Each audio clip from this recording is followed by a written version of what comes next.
Hello, everyone, and welcome to the D&D Chronicles, where we talk about D&D stuff because we're bored. I am Thomas. And I'm Liam.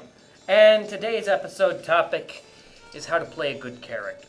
Now, we'll be talking about how to actually make your character interesting, as well as table mannerisms, because there's a shocking amount of people out there who just don't know table mannerisms of D&D.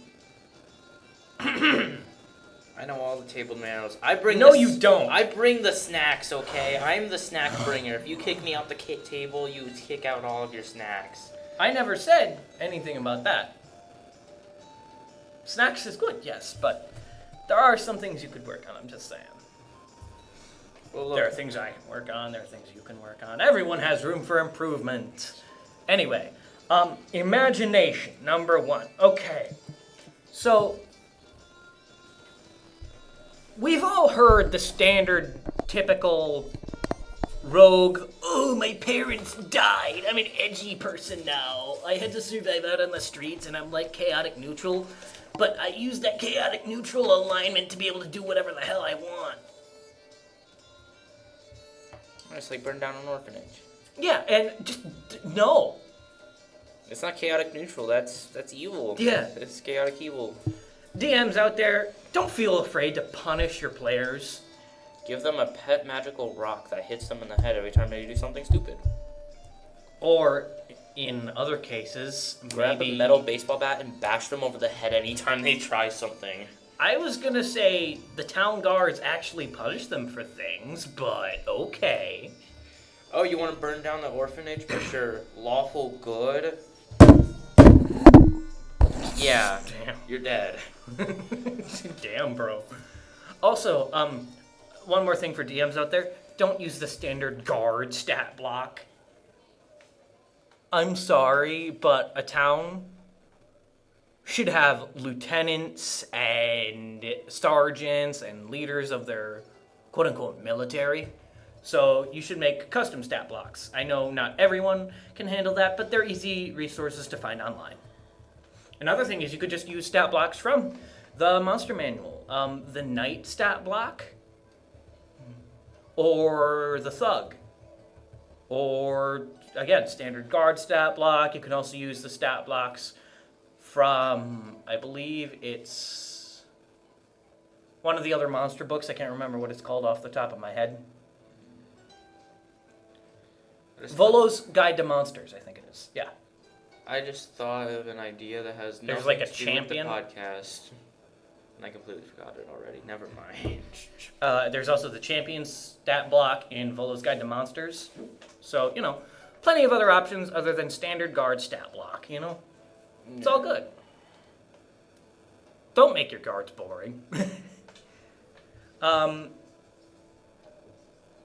This is going to contradict with something I'm going to say later, but if you want to play a character, you got to kind of get into character. Imagine yourself in their shoes and think, okay, this is my life.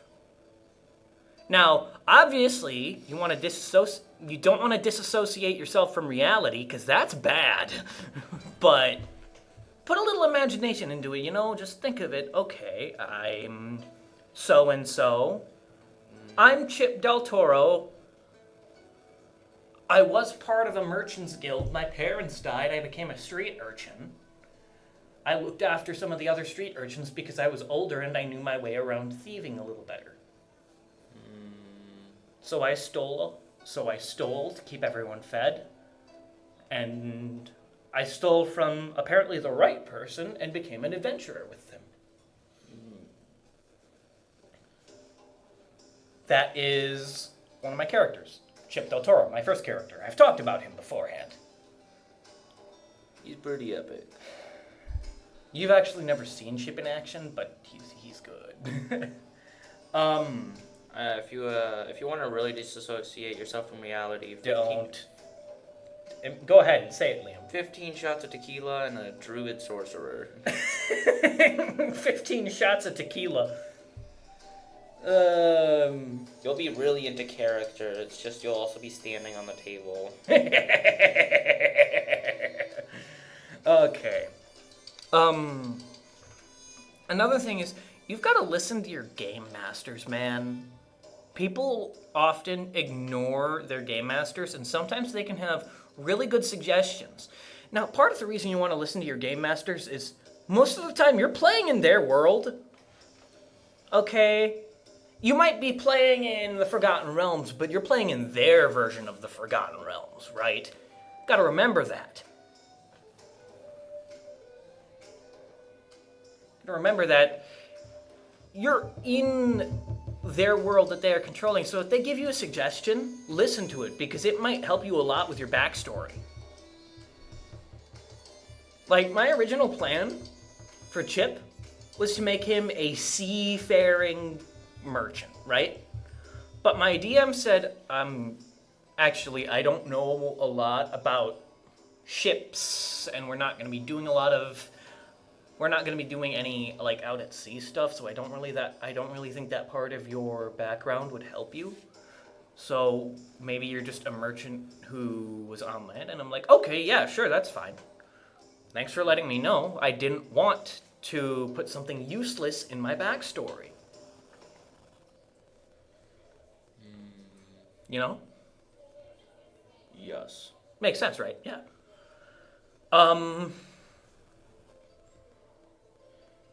Okay, now we're gonna get on to some of the table manners. Oh yeah, but first one thing. Don't make a character called Skateboard Wizard 69 or something like that. Just don't. Skateboard Wizard 69, bro. No, XX Skateboard Wizard 69 XX. Yeah, it's the perfect Xbox child username. Yeah, if someone comes on with a username like that, you know they're like 12. 12, 9. Anyway, you aren't your character. You need to remember, you aren't your character. This is the part that contradicted with what I said earlier, but like, you need to remember that, yes, you can get into it, you can have fun, but at the end of the day, you still have a life outside of the game. At least most of you do. I don't. But I'm God, so that doesn't count.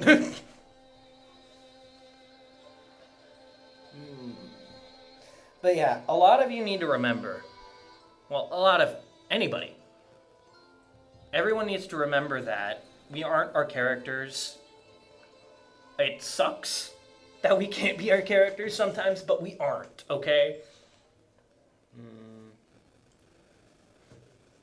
We oftentimes, as D&D players, we can get a little too into character, you know?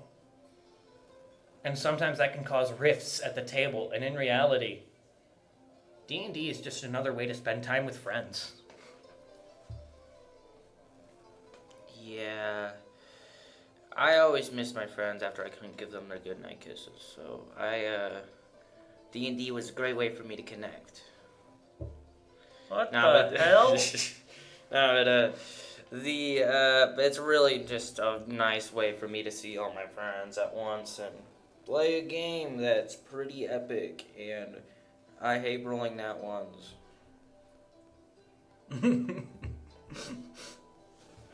Any input you have on this? Don't power build. Don't. Bad. Okay. You can it's okay to power build, just don't make partial power building. That's it. Yeah, just don't make a build that I one-shot the Tarask at level 1. Like, I partial power build. I have a very strong character, but I'm not going to one-shot a Tarask.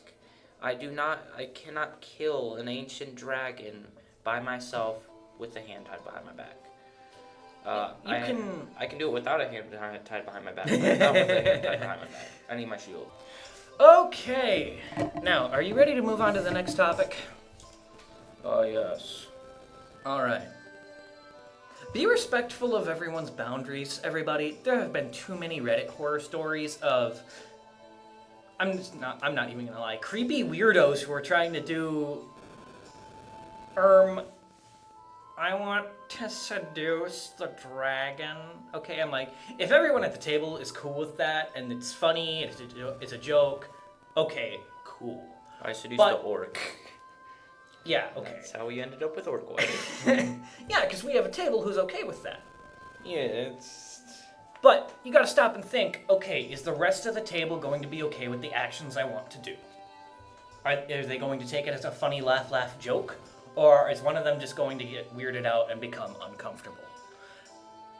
I know that seems stupid to some people, to some old dudes out there who have been playing D&D for like ever. But a lot of you guys aren't the creepy weirdos. I'm sure everyone's heard the Reddit stories of creepy guy, you know. Most of them are teenagers. Some of them are teenagers, some of them are full-grown adults. There's a lot of bad people out there, and there's a lot of good people. I mean, like usually, Teenage adults, yeah. like 21 usually around. Anyway, do you have anything to add on that? On the respecting boundaries?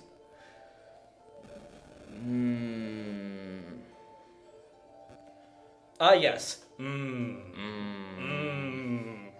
That's my view on physical boundaries. What do you mean physical? It's just boundaries in general, bro. Oh.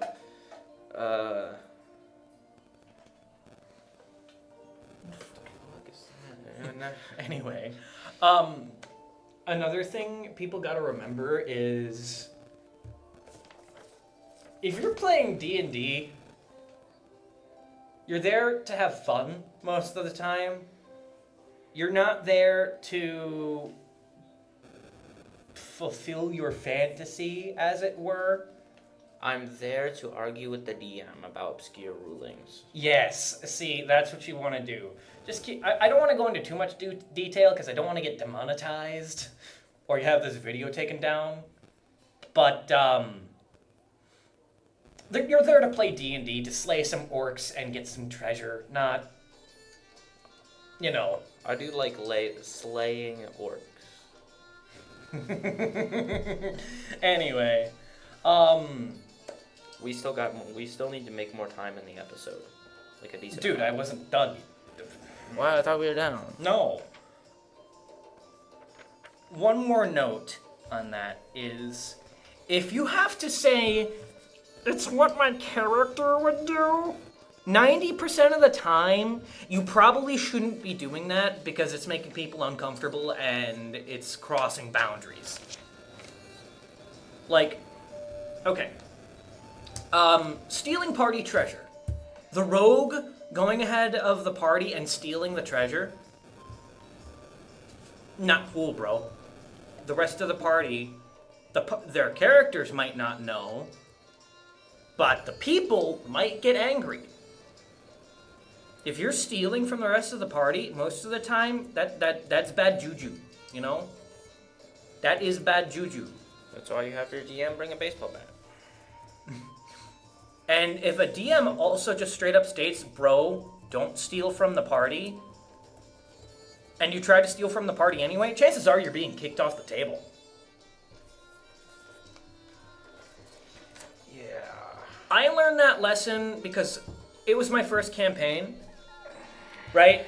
I had a very patient DM and patient players because I was young. I was like 12 when I started playing D&D.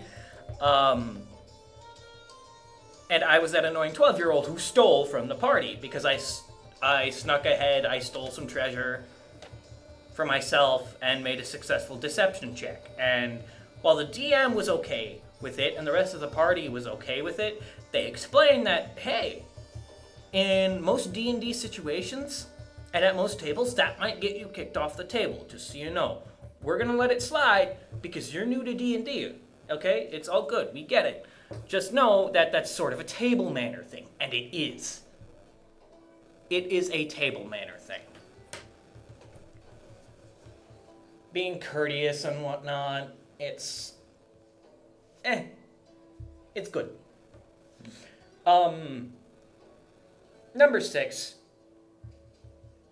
Make sure everyone's having fun.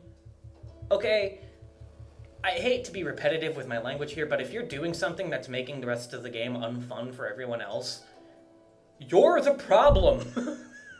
I hate to break it to you, but if you're the one being the issue, you're the problem. If your bard trying to seduce the dragon is making everyone else uncomfortable, you're the problem. You know? Like, you have anything to put on that, Liam?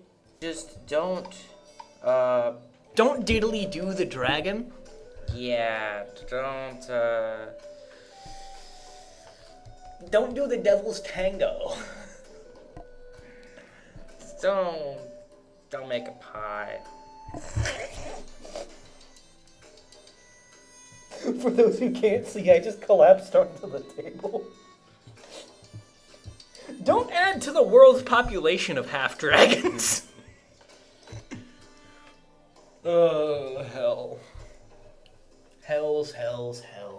What now? So, For those who don't know, I just made a reference to Neverwinter Nights 2, a very, very old 3.5 D&D video game. no, let's, Okay.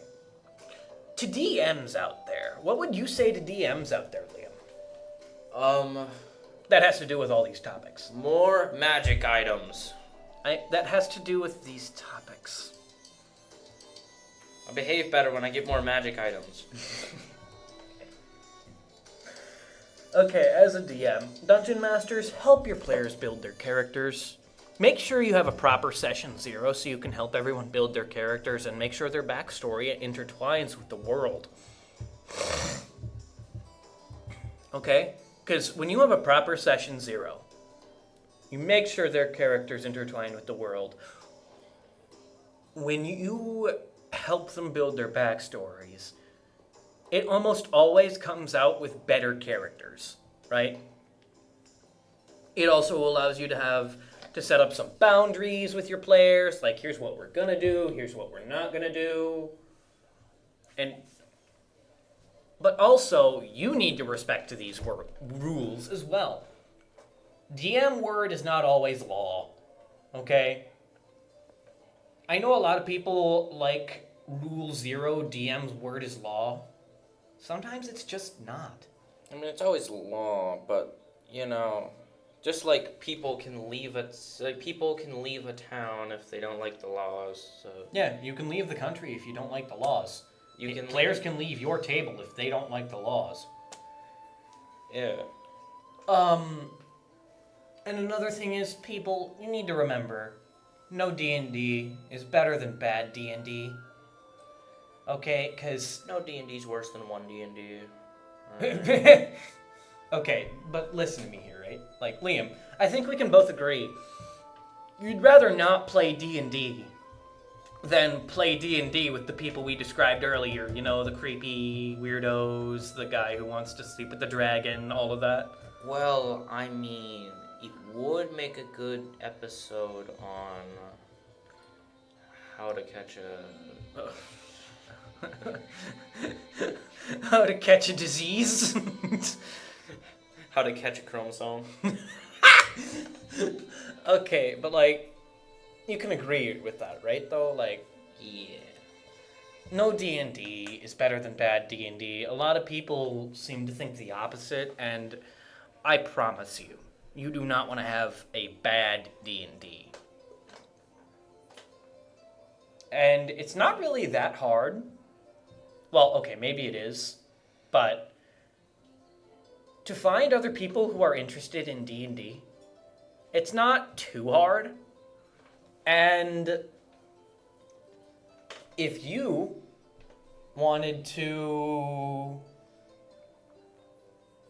go play D&D, find some people to set up a game with, go out, do D&D events, because they host them in a lot of places. You just need to look. Smart. In fact, go out, look up right now. D&D events in my area. I'm sure you'll find something. I'm sure I can DM for you. No. I'll DM. I'll be. And players, you also need to respect first-time DMs. It's their first time taking on a deal so grand, so big. Like, if you're a first-time DM, I get it, dude. It's okay. And if you need to have some help from maybe a player who's DM'd a couple times, that's okay. If they're a respectful player, they won't metagame if you give them knowledge. Like, for me, I have to help my dad set up the game. He's going to run me through, well, me and a couple of our buddies, through Dungeon of the Mad Mage. But he doesn't DM a lot.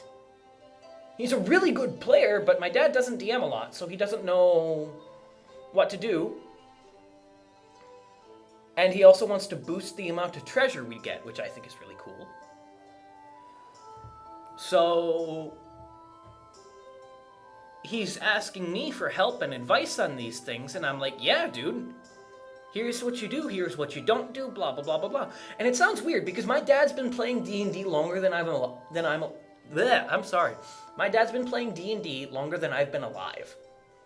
But that's just it. He's played D&D. He hasn't DM'd. He's DM'd like once. And DMing is a very different experience. Yes, it is. Take it from my perspective. It absolutely is. You have to improvise more than, like... More than a mechanic? Yeah, more than an engineer on, like, an airship in the 1700s somehow. You have to repair something. All you got is, like, a little bit of plastic and a nail. And a nail, yeah. You gotta learn to improvise. And if, like I said, if you need help, that's cool. It's completely okay to need help. No one has to be perfect. If you are taking on the mantle of DMing at your table, I'm proud of you, okay? All the way out to old DMs who've been playing since first edition to new DMs who just started.